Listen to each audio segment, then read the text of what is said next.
Automotive batteries come in many sizes and shapes, but for gas-powered vehicles, they serve a remarkably similar function. They start your car. Eventually, any lead-acid battery will need to be replaced. You may think the old battery is dead, but it's still extremely dangerous if not handled carefully. The sulfuric acid used is highly caustic, with the ability to burn clothing and skin and even cause blindness. These batteries can also start fires if not disposed of properly.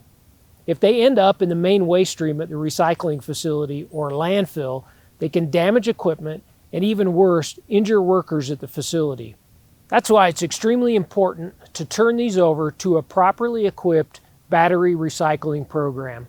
Please do not put these batteries in a home trash bin, recycling container, or dumpster. For the most up-to-date and complete list of items accepted at our household hazardous waste facility, please visit our website.